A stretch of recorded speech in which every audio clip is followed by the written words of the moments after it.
As cinematographers, we're always trying to become better, and that starts with our demo reels. If you clicked on this video, I'm sure you're wondering, how do I create a demo reel, or how do I make my demo reel better?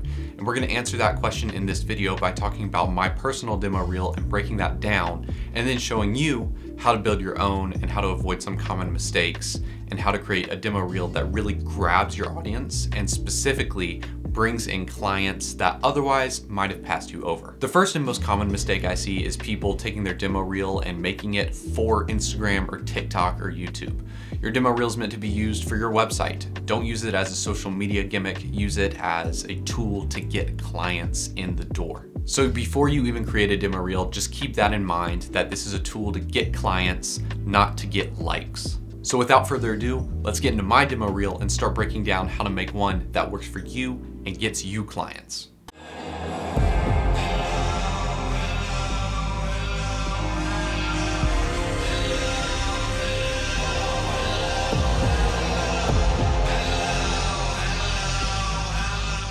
Okay, so first and foremost, I started off with weddings. It was almost purely weddings, and there was one shot that was from a film, but the idea was warmth. The goal at the beginning of my demo reel is to attract the clients that might not be used to watching demo reels or might not watch the full thing.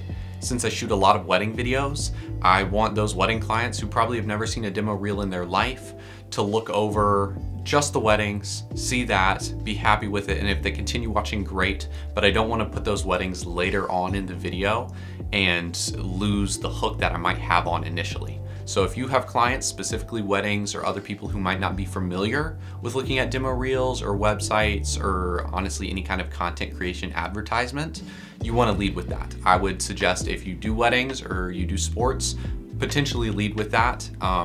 You really want to save things like, TV and commercial and film later, because anybody who's interested in hiring you for that will watch to the end of your reel. Most likely, they'll at least get halfway through and start seeing that kind of content.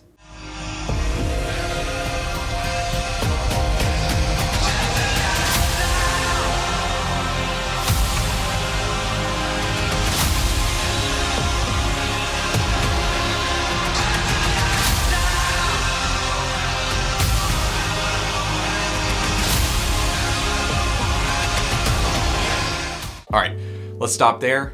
I want to talk about the mood switch up. This is the second mistake that I see a lot of people make. They don't switch up their demo reel. It's kind of one long continuous video that doesn't really have any change. Just like any story that you're shooting has some kind of change, your demo reel needs to have that as well. It's still a story. If you notice, immediately after the wedding warm content, I switch over to a bunch of SWAT dudes in an armored vehicle and a dramatic anamorphic lens flare.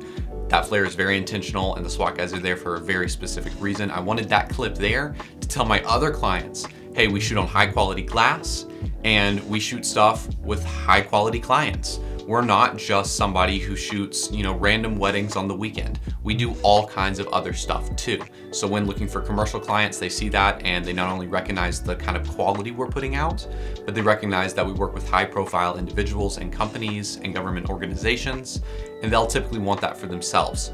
So make sure that you're switching up your mood and throwing in something that grabs your client's attention pretty early on, but isn't the first thing necessarily that they see.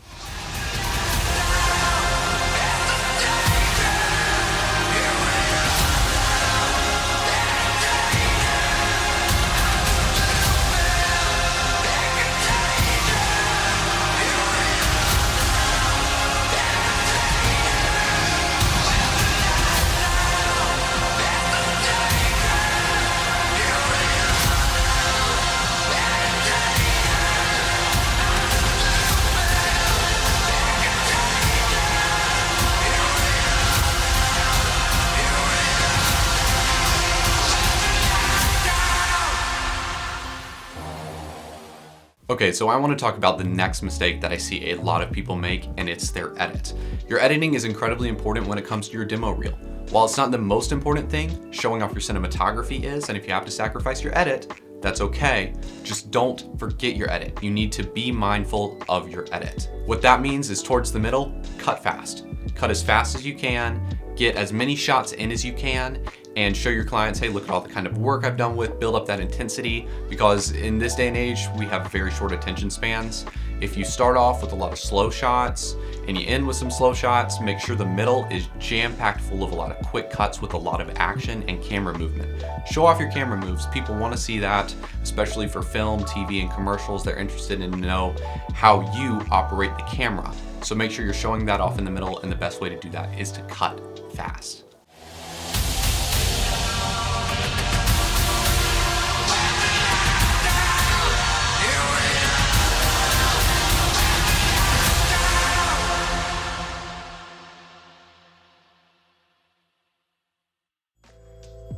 Okay, now we've reached the end of the reel. Now, if you noticed, I had a little portion where it felt like it was ending, and then it didn't, and it picked back up. I do that for a few reasons.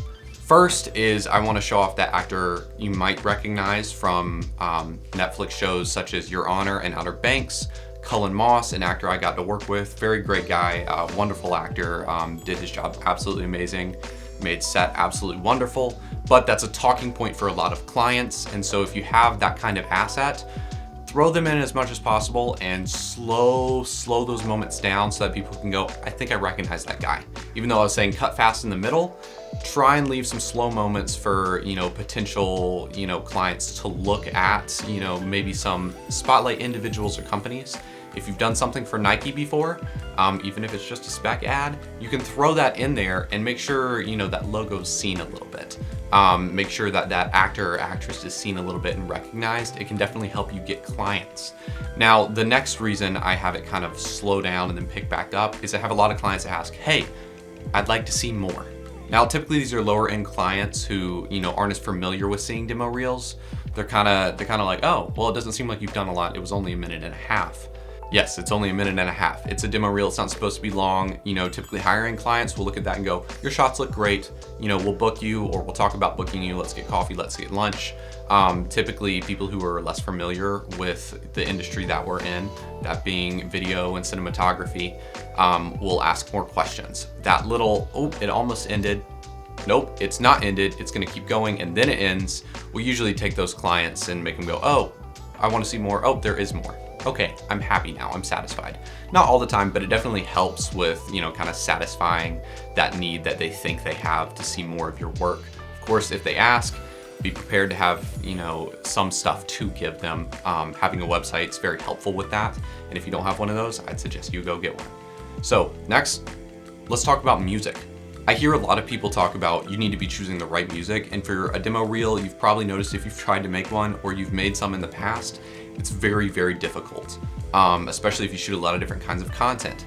I shoot, pretty dark, more edgy film, typically grittier or, more sports-centered commercials. And then I shoot, actual sports content and weddings. All of those fall on vastly different sides of the coin that is cinematography. Unfortunately, there's no music that would really fit both of those perfectly, so you kind of got to choose a song that will reflect most of your demo reel, or at least the work that you want to do. I'd rather be shooting, dark, gritty TV or commercials, so I'm gonna pick a song that reflects that a little bit more, especially since I'm putting the wedding stuff at the beginning. Having the song be a little softer and less, dramatic at the beginning definitely helps my clients. They're not gonna really be listening to the music at the very beginning. They're not really gonna be paying attention to it. The music is really supposed to suck the audience in later on in the reel, which is where I have my music match my footage. So if you're trying to figure out what kind of music to throw in your reel, I would highly suggest pick something that works with the center chunk towards the end of your reel. That's where you really want your music to hit, because if somebody's watching that long, they're probably thinking more about your reel at that point, and you want the music to kind of sync up with your video right along there. If you have any questions about how to make a demo reel, feel free to leave those in the comments below. And if you wanted to watch mine in its entirety, I have that link down in the description. And if you're curious about what a cinematographer's website should look like, that is also in the description as well.